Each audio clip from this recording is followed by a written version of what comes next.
नमस्कार, मैं डॉक्टर आशीष कुमार श्रीवास्तव हूँ। मैं एक न्यूरोसर्जन और स्पाइन सर्जन हूँ। आज सीरजम कंपनी के सौजन्य से मुझे ये मौका मिला है कि मैं आपसे रीढ़ की हड्डी और साधारण सरदर्द और निद्रा या नींद ना आने की जो तकलीफ होती है उसके संबंध के विषय में कुछ बातचीत करूँ।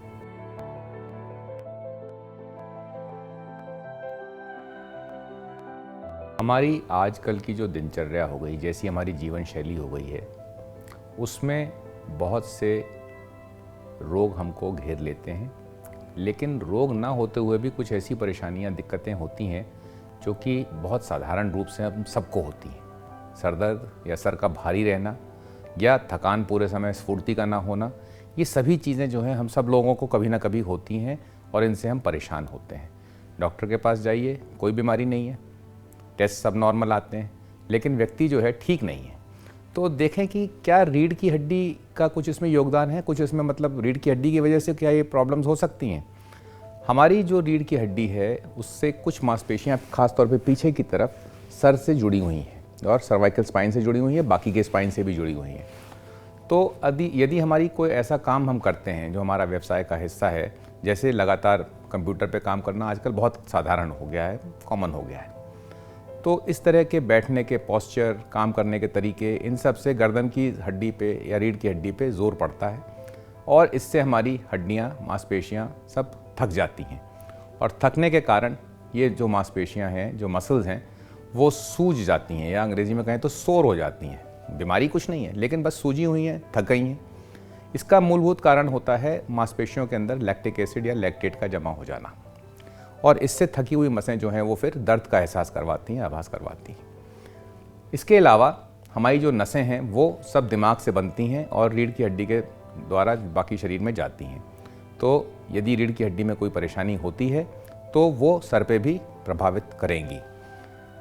हमारे सर की जो नर्व सप्लाई है, मतलब जो नसें जो उनको सप्लाई करती हैं, खासतौर पे हमारे आभास को या छूने पे जो हमारा सेंसेशन होता है, वो रीढ़ की हड्डी में भी असर कर सकता है। कैसे? हमारा जो पीछे का हिस्सा है वो सर्वाइकल रीजन या गर्दन के रीजन की दूसरी, तीसरी और चौथी नसों के जोड़ से जो नसें बनती हैं उससे संचालित होता है। तो यदि कोई ऐसी प्रॉब्लम हो जाए जो इन नसों में हो तो वो दर्द जो है पीछे की तरफ जाएगा। एक बहुत कॉमन प्रॉब्लम है सर्वाइकल स्पॉन्डाइलोसिस की, जिसको साधारण लोग मुझे सर्वाइकल है करके कहते हैं। तो वो असली वो चीज़ है सर्वाइकल स्पॉन्डाइलोसिस, जो कि साधारण भाषा में बोले तो कुछ नहीं और वियर एंड टियर है। तो इस वियर एंड टियर या स्पॉन्डाइलोसिस की वजह से जो मांसपेशियां या नसें हैं वो भी प्रभावित होती हैं और उसका लक्षण जो है सरदर्द के रूप में भी आता है। तो रीढ़ की हड्डी से ये सरदर्द उत्पन्न होना कोई बड़ी चीज़ नहीं है। और टेंशन जो चीज़ वर्ड है वो सब लोग इस्तेमाल करते हैं, वो टेंशन और कुछ नहीं है, इन मांसपेशियों का जकड़ जाना है जो कि सर और गर्दन की हड्डी में जुड़ी हुई हैं। इसके अलावा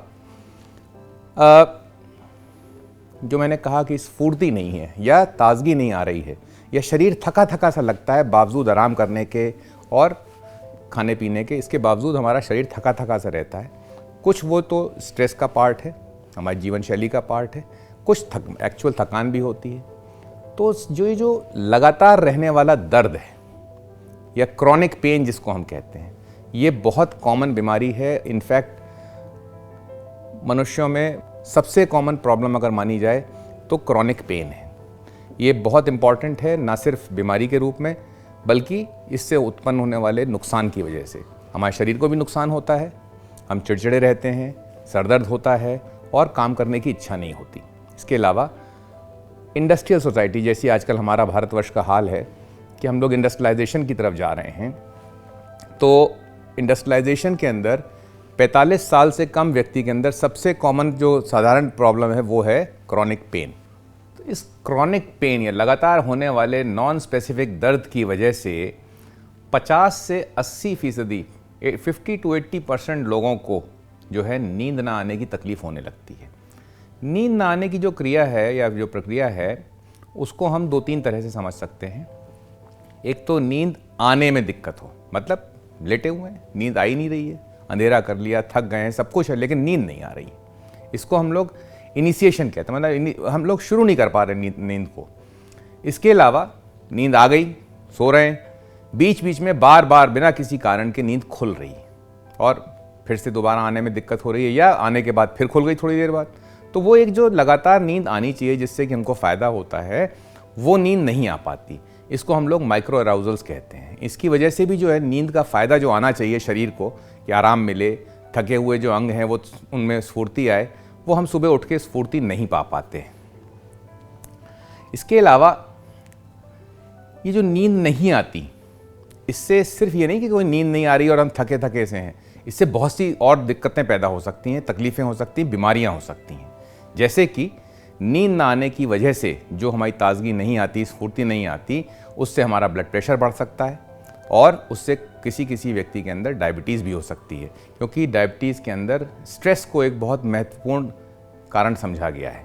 इसके अलावा कुछ व्यक्ति नींद ना आने से, स्फूर्ति ना रहने से, स्ट्रेस से डिप्रेशन में भी जाते हैं और ज़रूरत से ज़्यादा खाने से मोटापा बढ़ सकता है। तो नींद ना आना जो है इन सभी प्रॉब्लम्स का कारण बन सकता है, और ये चीज़ें जो हैं इनको अगर हम देखभाल नहीं करेंगे तो इनका असर लंबे समय में हमारे शरीर के स्वास्थ्य और रीढ़ की हड्डी की बीमारियों के रूप में होगा। धन्यवाद।